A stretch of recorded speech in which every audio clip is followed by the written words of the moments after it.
So how to live as digital natives. Today we'll be presenting on the topic of 3D printing.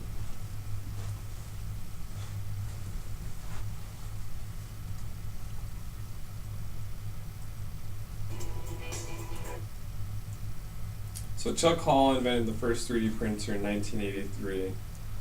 He coined the term stereolithography, which is essentially an additive manufacturing process. As you can see here, they're producing the stereolith design. They make it layer by layer, adding different substances. This is plastic, approximately 3 millimeters at a time. And as the process goes on, it's designed from a CAD software program, and so they design that, and then they type it into the computer, and it prints it out from there.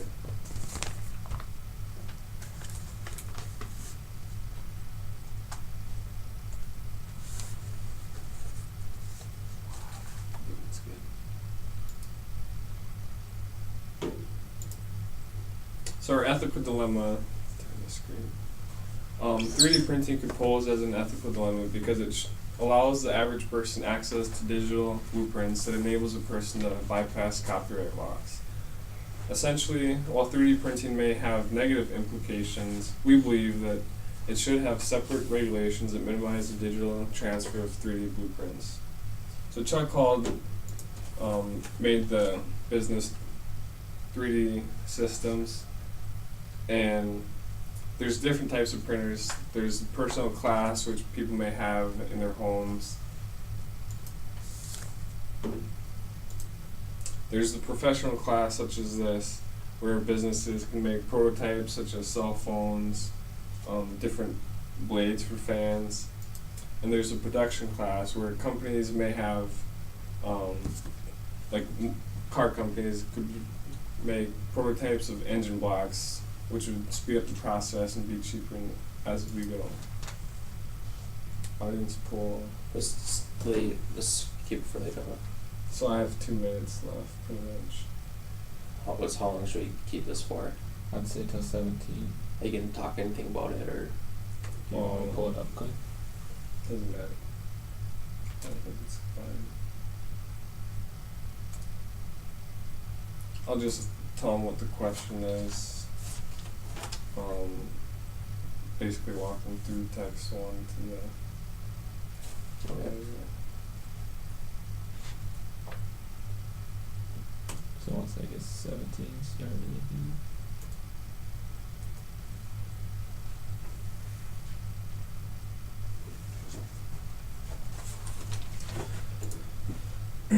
So this brings us to the current laws, and the FDA is the regulator for as far as medical goes. And according to the American Board Association, the FDA currently treats 3D printed devices the same way it treats all other manufacturing devices. And so what it does is it evaluates all devices for the safety, effectiveness, and the benefit to the human. And if it doesn't meet these requirements or is shown to be equivalent or better to current applications in place, then it doesn't go through and it will not be built. So that's what they have in place for 3D printing. And they have kind of barely just started to look at the future of 3D printing. They just kind of started up one lab to look at what is the effect it could have on this regulatory business.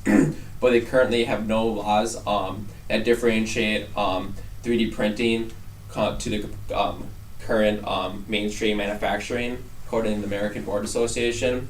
And so the question is, does the FDA have adequate funding to make proactive decisions? And the answer to that is no. Technology is quickly outpacing regulation. And according to Guadalajara, termed the FDA a reactive agency because it does not have the funding to be proactive. So what this means is essentially they create laws after the negative effect has already happened in the real world. They don't create laws that should prevent these future negative occurrences, and that's what it has to be turned into for 3D printing because it is growing so fast.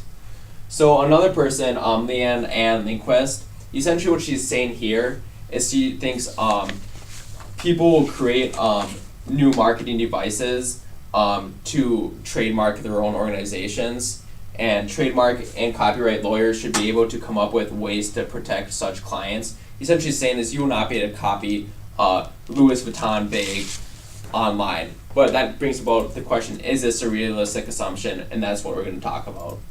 So 3D printing prosthetics. Here's an example of currently what's taking place in the 3D printing world as far as hands go. And here's just a video showing how much it has affected this kid's life and what he can do now. The design relies on wrist movement. Downward motion creates cable tension, closes the fingers, while a move upward opens them. The assembly instructions were posted for free on the internet, so someone like Paul McCarthy in Marblehead, Massachusetts could print it. That's Took good. the idea to his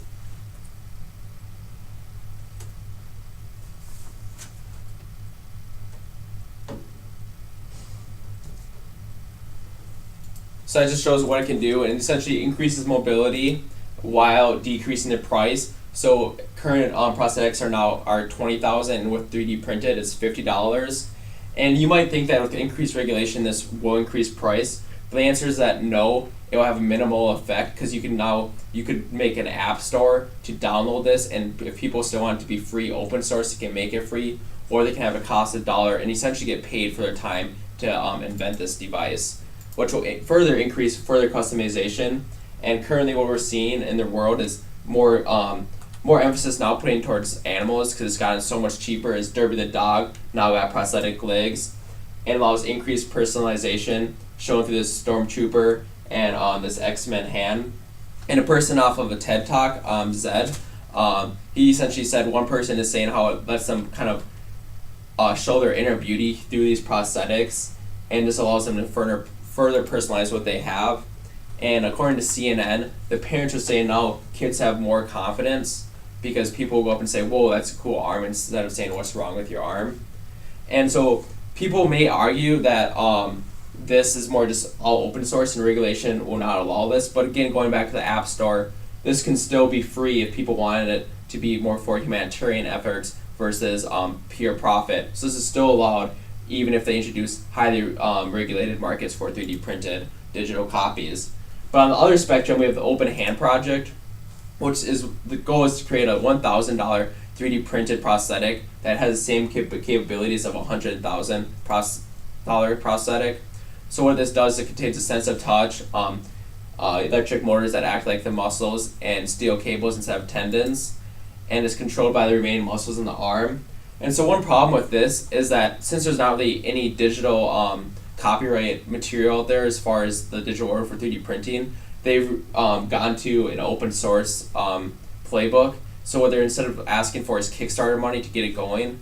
But the thing with not being able to have that future profit stream guaranteed is that people aren't putting down massive amounts of money, so they don't have the speed of innovation that could be possible with regulations that allow people to put down money with the thought of getting profit in the future or a return on their money.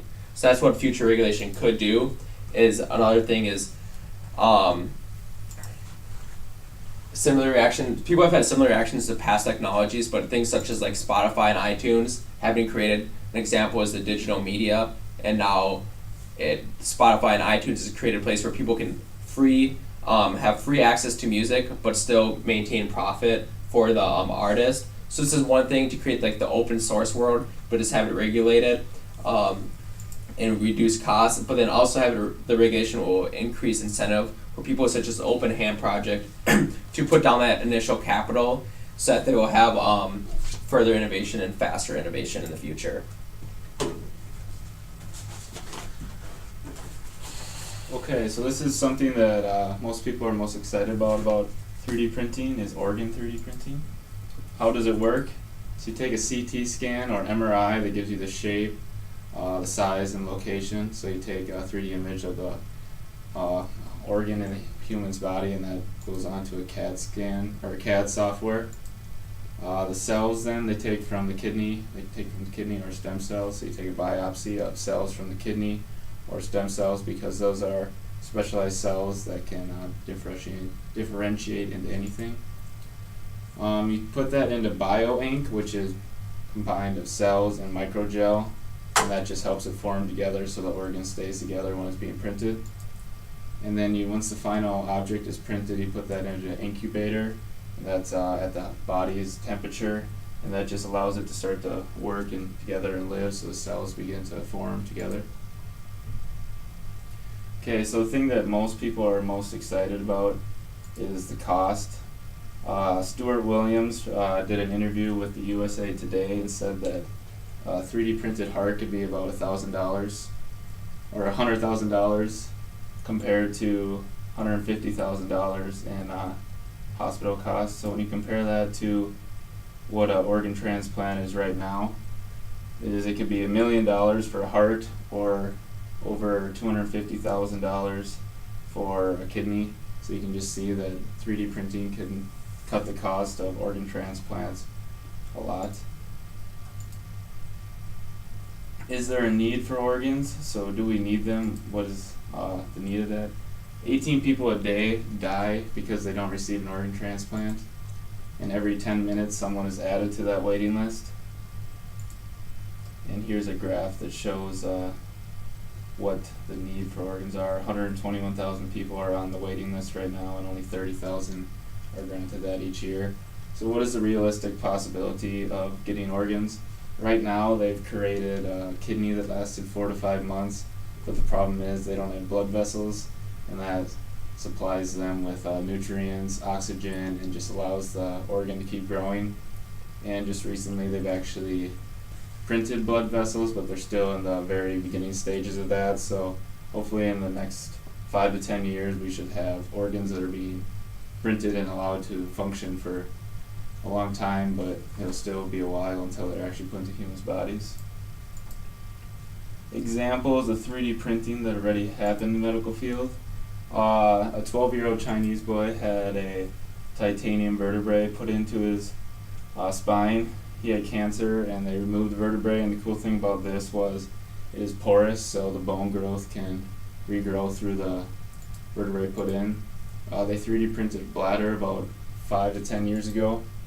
Hopefully in the near future they can 3D print nipples for breast cancer survivors. They've 3D printed a jaw, and they've also 3D printed a pelvis so far. What regulations do we think we need? Medical organizations should be the only ones that can print 3D organs, so we need to make sure that no other organizations are printing them and selling them, just ones who know what they're going to do with them. People are going to school to be a doctor, just other medical field studies need to be talked about and informed about 3D printed organs. Penalties need to be in place for illegally printed organs. So right now, you can get organs on the black market. We need to make sure there's fines and penalties for doing such things. Each organ needs to have its own, or each organ needs to be equal. So you can't have one kidney that lasts 40 years and the other one lasts only 10. So they need to each function for the same time. And copyright rules need to be put in place. Right now, to my knowledge, there are no copyright rules in place, so we need to develop those and decide who's going to get the credit for these organs being designed, and in the future who will get the credit when more organs are developed. Jeremy?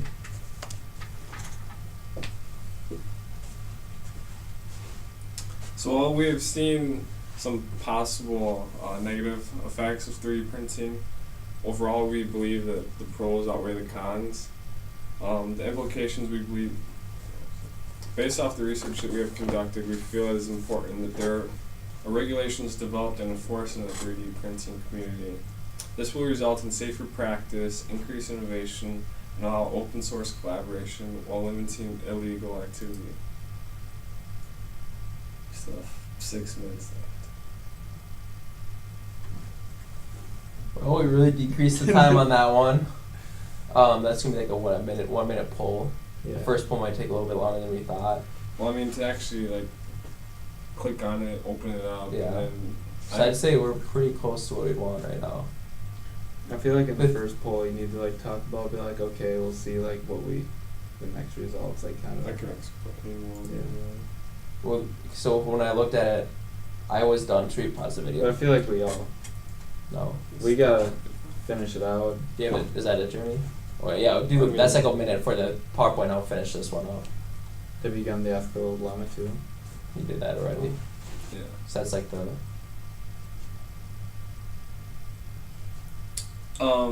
One of the while we were doing our research, we came across a lady by the name of Faye Wright, and she owns her own business here in Sioux Falls. She said 3D printing does anything you want it to do. Your kids will soon be getting 3D printers for Christmas because it will soon become mainstream. She also said 3D printing will be the fourth industrial revolution. And with that, we ask, what role will regulation play in the new age? And this is something that we need to answer soon.